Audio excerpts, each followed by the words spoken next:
Good morning, everyone. Well, doing this from the break room because I don't have anything else better to do. So, Pens lose 5-1 to the Anaheim Ducks, and well, the roller coaster continues. We're a team on dialysis, up, down, up, down. Beep, beep, beep, beep, beep. This is the Let's Go Pens fans react, brought to you by the PWO, the Pens World Order. Like to join. So, Pens lose to the Anaheim Ducks 5-1. Mason McTavish gets 2, Alex Killorn gets 2, and the fifth goal scorer escapes me. Michael Bunting gets the only power play goal. And I only caught the first 10 minutes of this because, well, I'm in at 6 a.m. this morning. I'm in at 5. I got a drink with me, and I can't stay up to watch late night hockey because I work weekends. So it's basically the exact opposite of what happened with the LA Kings. We tried coming out in the first 10 minutes, put a good amount of shots on John Gibson, which the broadcasters say can goalie you at any time. Newsflash, so can Dalskoy, the one we had to deal with all the way back a couple months ago. By the way, those Anaheim orange jerseys, I mean, they are a choice. There are people that like them, and there are people who don't. I'm the ones who don't. But this is pretty much the story of the Penn season, isn't it? Up and down. You have a good game, you have a bad game. You have a really good December, and you're having a bad January. And this just compounds on top of rumors of a fire sale by Dubas was put out in the media earlier this week, which was shut down by GMKD. But Pens fans are pretty much at the point we're going to be like, okay, are you going to fire sale or not? And I think that's the frustration for us Pens fans is like, what are we going to do? Because it's mid-January. The Ducks are feisty. I wouldn't call them good, but they're feisty. What they did tonight, they can easily do to any other team. But also the Pens have enough talent where this could have been a 4-3 game where the Pens just squeak out. But it's frustrating where we beat a Kings team that is really good. And we have 2 full days off and we just lay a clunker in SoCal. And now we've got 48 hours to get north to Seattle and go up against the fighting Joey Decords. Although I'm not sure Decord's going to start. And the Caps took it to them. Ethan Frank, former Hershey Bear, scoring last night. But I guess it's what's this team going to be? Because it feels like we're being strung along. Like, oh, we're good. We're good. And again, I know I said this a couple weeks ago. This team just so much reminds me of that Minnesota Twins team from Major League 3, the one that Scott Bakula was in. And the one manager for the Twins smugly sits in his seat and goes, if I can get a good middle reliever, I can turn this team around.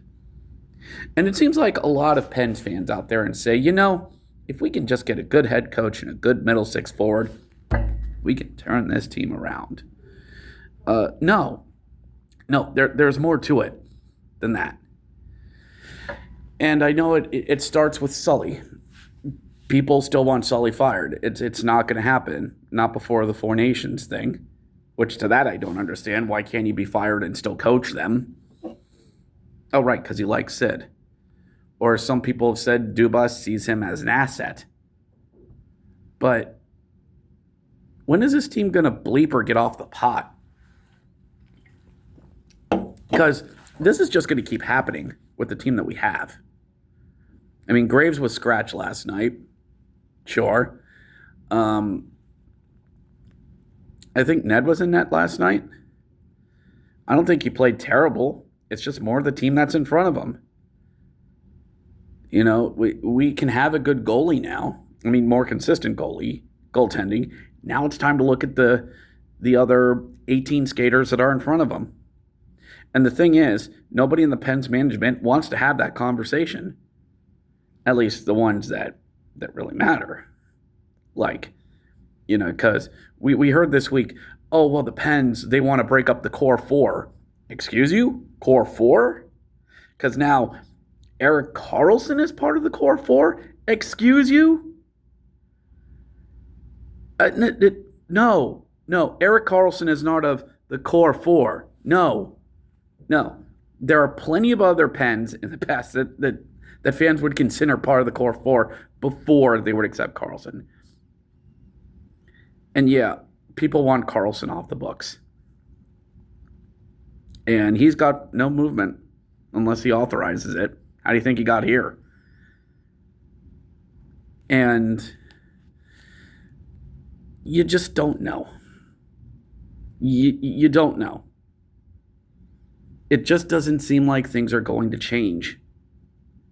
This road trip, we could easily go 500 in. We could also lose the next two games. We could lose to the Fighting Joey Daccords up there in Seattle. We could go to Utah and lay a clunker. We could also win the other two. We have to get a point or a win on Saturday to win the week. But we got to start winning more weeks if you're serious about getting back into this. Because we're 14 out of 16 in the conference. And the teams above us, they're all winning. There was a lot of interdivisional games last night where a lot of teams got 2 points, and we got none. Columbus has joined the conversation, winning 9 of 10. They're getting streaky. And now Ottawa is trying to get a claim into the mix. The Pens want to get into this fight for those last wild card spots. And they still see themselves, I'm a fighter. I'm a contender. I could have been a contender there, Gary. The problem is they think that they're a 29-year-old boxing phenom. And instead, they're a washed-up 37-year-old boxer who just doesn't have it anymore. How you doing, bud? Man, they just don't. I know that, but the most important people that know that are the ones that either are trying and failing or just going to ride it out, and then we'll hit the nuke button once the off season happens. Anyway, see you in Seattle on Saturday. Let's see how this goes. Let's go, Pens. Catch you next time.